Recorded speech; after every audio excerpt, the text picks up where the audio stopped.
I'll start my speech in 3, 2, and 1. Mr. Speaker, ladies and gentlemen, let's say you have a family member. Unfortunately, that family member gets a sudden aneurysm and passes away. What happens in the opposition model is that the state comes into the emergency room, swoops in, opens them up, gets their organs, sews them back up, and then leaves.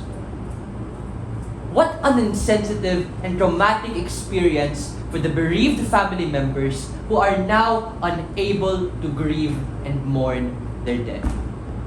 Panel, this debate is about the consequences of the presupposition of consent and how the right to bodily autonomy is needed in order to preserve human legacies, which is the driving force of all human existence given the finality of life.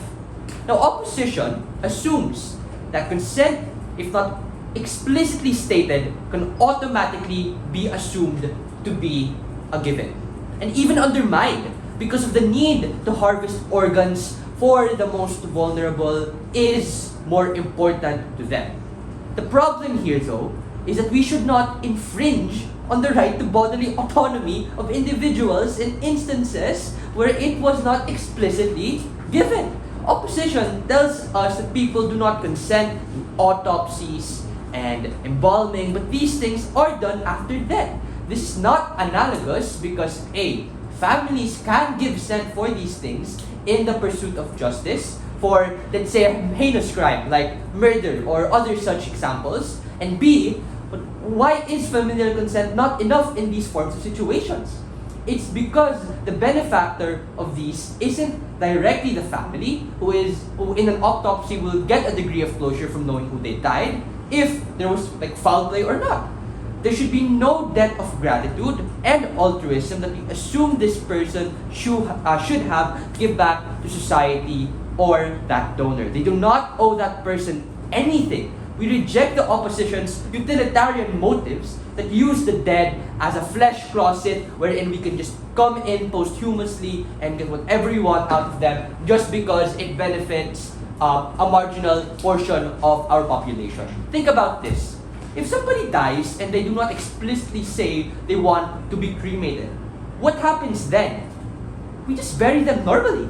We in the status quo are not allowed to cremate individuals without prior consent because we respect their bodily autonomy in the preservation of legacy in the first place. This is more important than just the idea of human's dignity we get from opening government, because the impact here is on the legacy of a person that we must respect.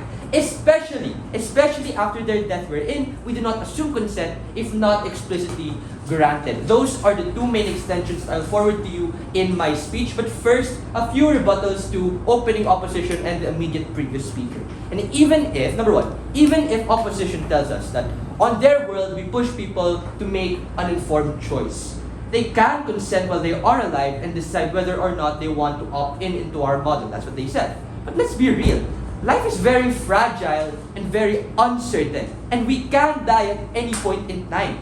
And that's why there are literally accidents and suicide deaths. People die on their way to work, people die on their way to sleep or sleeping, and people get sudden fatal cardiac arrests. Those things happen, and these uncertainties should be enough to cast some doubt on opposition, regardless of their benevolent utilitarian intentions. Number two, the oversupply of organs, even if can increase the odds of organ matching, erodes the value in the preservation of human life and human legacy. People are not a means to an end, and flesh closets we can rob and take just because society will benefit from this. This, ladies and gentlemen, is modern day grave digging. And not just that, legal grave digging. Why is consent an overriding value? Consent is an overriding value because human legacy is all that we have after we die, how we are remembered, what we did, who we were, etc., all that stuff. This is why burials and wakes for mourning are considered so sacred, in order to celebrate the life that the person lived. This organ harvesting is insensitive to the families and robs them the capacity to mourn,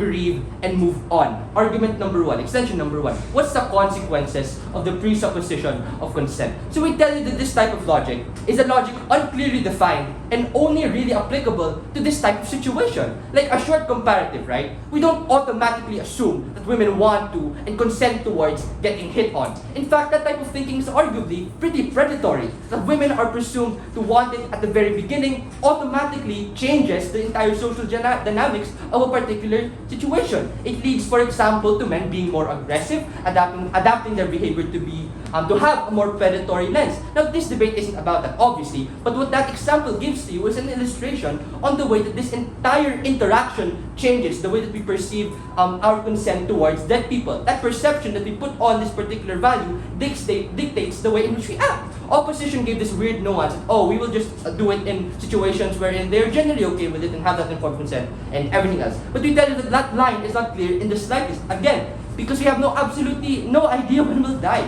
We're literally so indecisive on the type of things that we eat on a daily basis. What more and why would base their policy on that innate indecisiveness and whims of people who have no guarantee to stick to their original decision? But what essentially is the impact of this presupposition? It's the fact that that presupposition necessarily leads you to having a more messed up perception with the way that you see your dead family and your dead loved ones. Why? Because as OO says, it is a time-sensitive issue. These organs are only effective insofar as you give them hours or maybe even days before they rot. In that situation, the people who mourn you are now going to be accelerated. There's no more notion of this gradual process of grief because the entire conversation shifts and makes it far less favorable on the side of the families. Really quickly, why does the right of bodily autonomy of a dead body matter? Because of course, we all know and should uncontestedly agree that the person who lives deserves his bodily autonomy, as per OG. But we extend on that concept with the fact that a human life, even if they cannot speak and enunciate the words of consent and the right to say no, still have that particular life as they do in death. We think that that same line of thinking and same principle we hold to champion unborn babies or fetuses still holds up to the people who just died and who lived a pretty good life, all things considered. For all those reasons and more, proud to propose.